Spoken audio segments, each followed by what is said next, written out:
Wabarakatuh. Selamat siang dan salam sejahtera bagi kita semua. Yang saya hormati Pak Irjen, Bapak Teguh.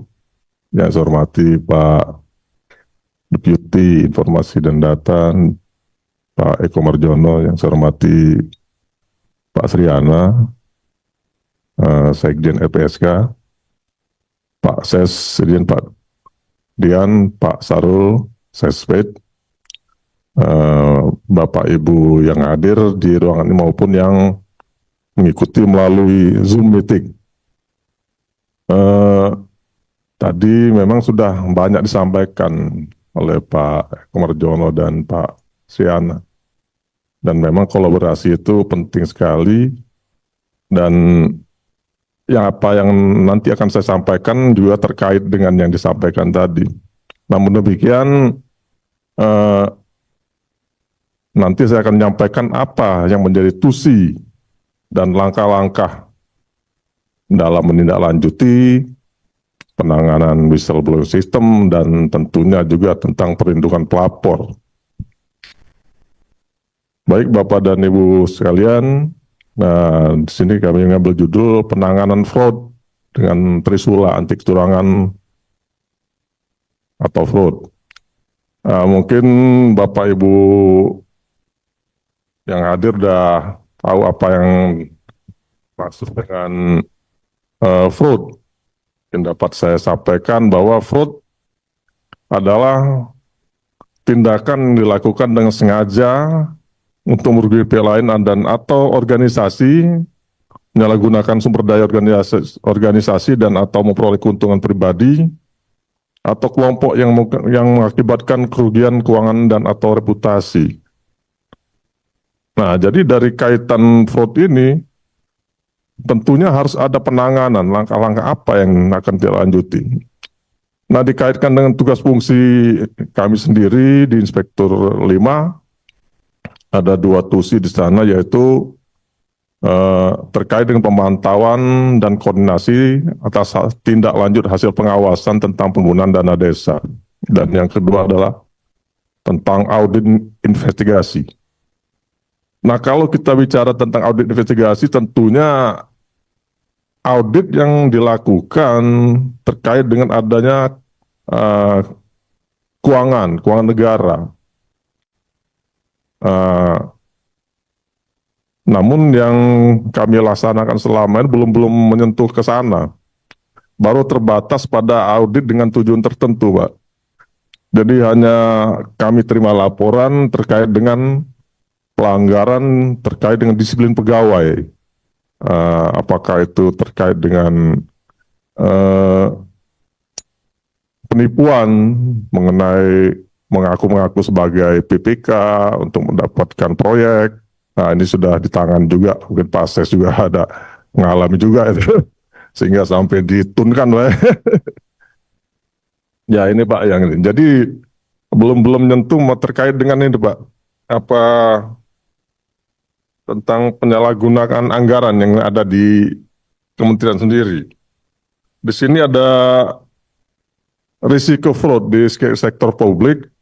Ya, yang pertama penyalahgunaan anggaran. Penyalahgunaan anggaran terkait dengan apa yang menjadi kewenangan dari masing-masing pejabat PPK, PA atau apa KPA dalam melakukan anggaran sehingga tidak terjadi penyalahgunaan.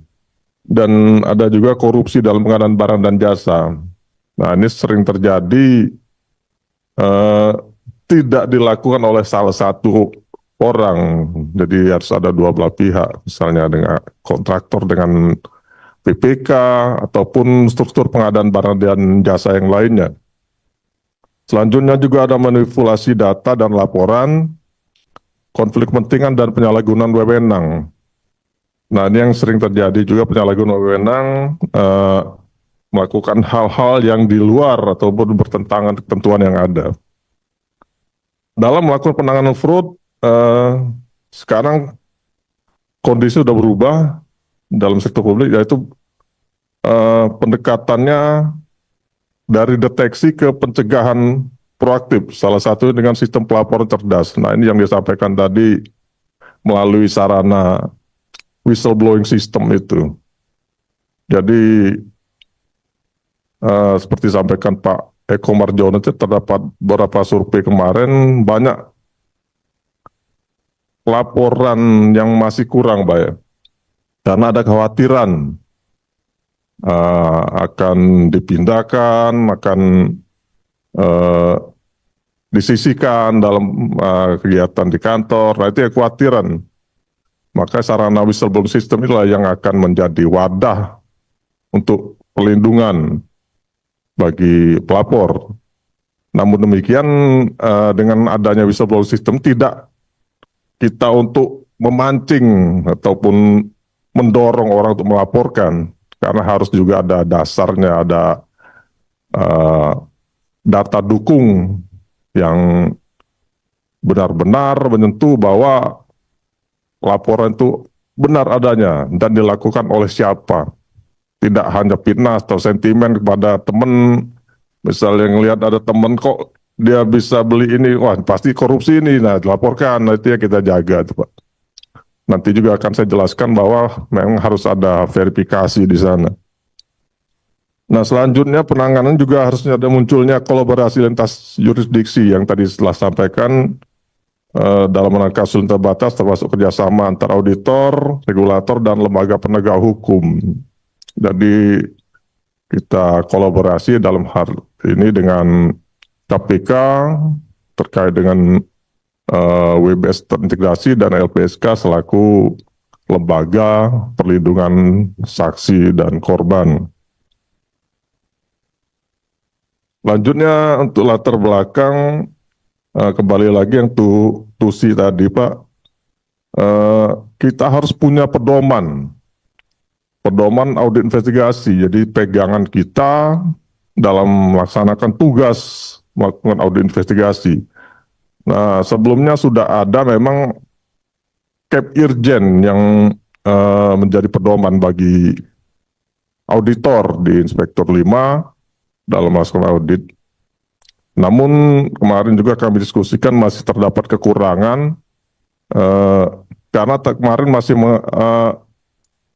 bergabung yang mana yang pelanggaran, yang mana kecurangan. Nah maka kita masukkan di pedoman sekarang ini bahwa pelanggaran itu kita lakukan penanganannya melalui audit dengan tujuan tertentu. Sedangkan terkait dengan adanya laporan fraud, kita lakukan dengan audit investigasi. Dan mungkin juga nanti kan saya sampaikan juga ke Pak Irjen bahwa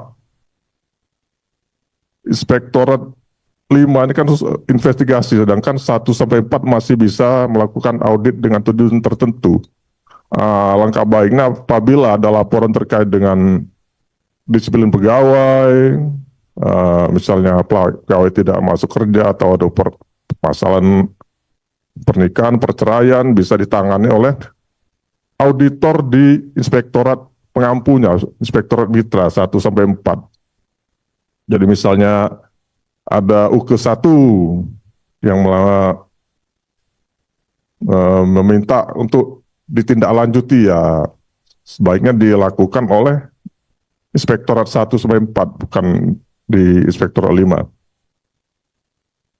Selanjutnya, tantangan yang ditemui dalam keterbatasan regulasi teknis, informasi awal yang minim, hingga sistem pelaporan yang belum optimal, serta perlindungan pelapor yang belum memadai. Nah ini juga salah satu tujuan kami dalam melakukan penguatan aplikasi whistleblower system ini dengan terintegrasi dengan KPK. Selanjutnya kebutuhan penanganan fraud yang terstruktur, sistematis dan terpercaya, memberikan deterrent efek terhadap pelaku fraud, meningkatkan efektivitas pengawasan internal, serta memperkuat budaya integritas. Jadi dengan adanya pelaporan melalui WBS ini bisa menimbulkan efek jera dan juga memperkuat budaya integritas agar siapapun yang akan melakukan pelanggar ketentuan akan menjadi sebagai pencegah juga untuk tidak melakukan hal-hal tersebut. Lanjut. Nah, ini ada ruang lingkup dalam fraud risk management yang diangkat. Ada 3, yaitu fraud prevention, fraud detection, dan fraud response. Nah, fraud response ini cara kita menanganinya. Kalau prevention kan pencegahan, dan detection adalah mendeteksi agar tidak terjadi kecurangan atau fraud. Dalam menangani permasalahan fraud ini, kami mempunyai gagasan dengan membuat. Mohon izin Pak Inspektur 3 menit lagi ya, Ya, karena durasi. oh ya, Pak. Baik. Terima kasih Bu sudah mengingatkan. Menggunakan trisula penanganan fraud. Yang pertama penguatan pengelolaan saluran pengaduan. Yang kedua penguatan audit investigatif dan perlindungan pelapor. Nah, ini yang sudah kami lakukan. Penguatan pengelolaan saluran pengaduan ini ya melalui sarana BBS yang ada di KPK yang terintegrasi. Dan kami juga terima kasih Pak sudah diakomodir.